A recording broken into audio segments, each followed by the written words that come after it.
States, you show your driver's license and to a poll taker, and they tick your name on the list. That's how it works there. But do you take, if I may come here, do you take into cognizance the fact that you have a social security number from birth, so you don't need to have your biodata captured again? Well, that is the problem that you have in Nigeria, and that is probably the reason why the electoral authorities here decided to go the way they did. All right, Ebon, just hang on a moment. Let me get the views of some of our panelists also here with us today about the elections. Some good sides to this he spoke about, Jide, in terms of, yes, we're introducing this technology. Intention is there to improve the process. And then you also did speak about the fact that the tests that were conducted by INEC, not enough to have relied on to say, look, we will go ahead with the general one testing for today with the smart card readers. But I did talk about Kano, even though Jibrin will get back to us. We hope to reconnect that line. In Kano, the success rate they had wasn't exactly fantastic. They had, I think it was a 52% failure rate in terms of the result of that test, which was conducted on one of those weekends. But today, it looks as if it's completely different from what happened on that first time. Yes, it does look like it is completely different. But before we move on again with the smart card readers and what exactly went wrong today, we've just had a discussion about what happens in the United States.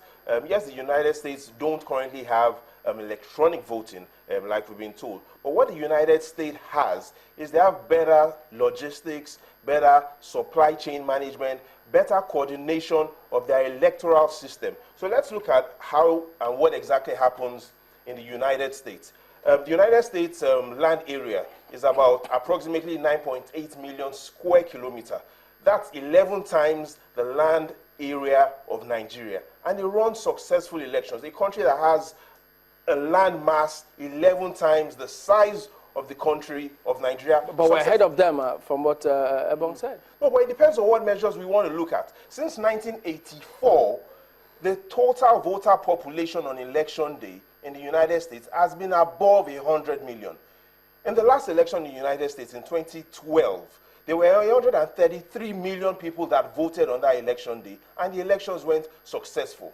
So the understanding of we being a smaller country in terms of land area and having lower voter turnout, and we still can't successfully run an election, is mind-boggling. But you know, we've taken some giant strides. Again, just hold the thought. Let's go to Plateau. We'll come back to continue this conversation.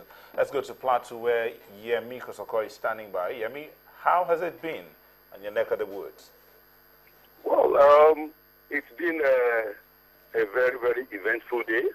But right now, in some polling stations, particularly in Tudunwada, Oshiri, voting is still going on. And we just met some that are coming from the polling units where they just finished counting some of the votes. The issue of the non-effectiveness of the card reader was a major high point, because the governor of Plateau State, Jonah Jang, couldn't get his thumbprints verified, so he has to the reference form, the incident form. The same thing with the GNS project and some other voters.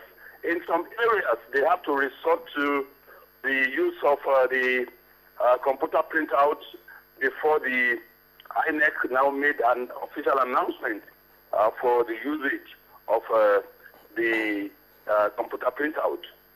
And another major challenge, a lot of voters were unable to get their names where they were registered, especially for the zero-unit polling booths. And they have to trek some distance because they were determined to get themselves to vote, so to say. So a lot of them that were agreed earlier in the day, they have to find their way, and they have to appeal to the security agents that in spite of the restriction of movement, they have to go and exercise their civil rights. So they trek some kilometers, and they were able to locate where their numbers are, that is the polling units where they were to cast their votes. And also, we noticed that some of the polling units, they were late arrival, as late as 4 Yeah, but yeah, I mean, just a moment. I mean, some wonder, first the governor couldn't get his PVC at the time, and now he gets to the polling unit, they can't get his thumbprint. But eventually, when that announcement came in, everybody were able to vote, were they? Yes, that was what happened. In some areas, they couldn't get the information. So the voting, the accreditation actually got on to about 3, 4, 5 p.m. And in some areas where they were waiting, the material did not even get to some polling units until around 5 p.m. Well, now... So we have to start all over and go ahead with the accreditation and, of course, go into voting. But is there voting going on now, anywhere there? Yes, in Gulshi, Tudunwada area. But is there anywhere that they may likely... going on and counting. Okay. Yes, right now. Is there anywhere that they may continue tomorrow, voting?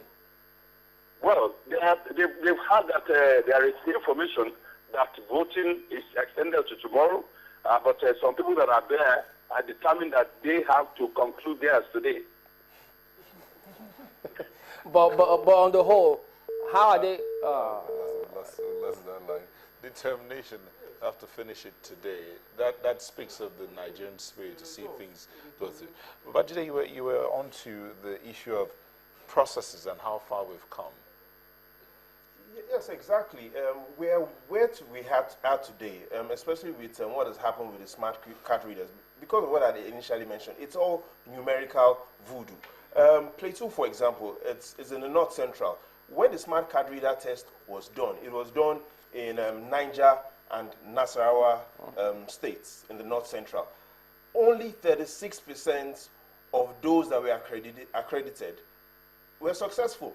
So clearly what you have is, in the North Central, when we had the smart card reader test, only 36% was successful. Clearly means most tests failed in the North Central. Then we look at in the Southeast, where the test was done in Anambra and Ebonyi State, only 41% were successful. We also failed in the Southeast. Then you look at the Northeast as well, where the smart card reader test was done in Bauchi and Taraba states. Only 49% as well of those smart card reader tests were successful. So clearly what we've seen is there were 3 regions, the Northeast, the Southeast, and the North Central, where the smart card reader test failed. 3 regions out of 6 failed the smart card reader test. But what had happened was, because we had much higher collection rates of 89% in the South-South, we had 79% in the Southwest, and we had 51% success rate across the Northwest. Those numbers averaged up, gave us those 59% numbers that on that basis INEC said they were ready. But on the basis of the zones, there were 3 zones that smart card reader test performed below 50%. Well, but Malaki, looking at all of this, at the end of the day, people still went out there, queued up, and the thing is, INEC did say, well, if that doesn't get sorted the day that you go out, the very next day, because as we speak, in some parts of the country, voting is still going on, and this is how many minutes to 9 o'clock? Well, that again reinforces my earlier statement that the resolve of the Nigerian people seems to be a very determining factor in this social exercise. Otherwise, by 9 p.m., even in your workplace, you are beginning to wind down, prepare to leave for some rest. But it does seem to me, and I saw this even from the beginning of the day, that the people are not just determined, they truly see this exercise as one that speaks to their own future, and then will determine how their own, children will have to live in this country. I think that is largely commendable. Again, in all of this whole debate, the only painful aspect of it is that INEC has continually come out to say and reassure Nigerians that they are prepared and ready. The fact that PVCs were being still distributed well after the initial dates for the election clearly puts those statements under serious question. But I think that in terms of intent, by all intents and purposes,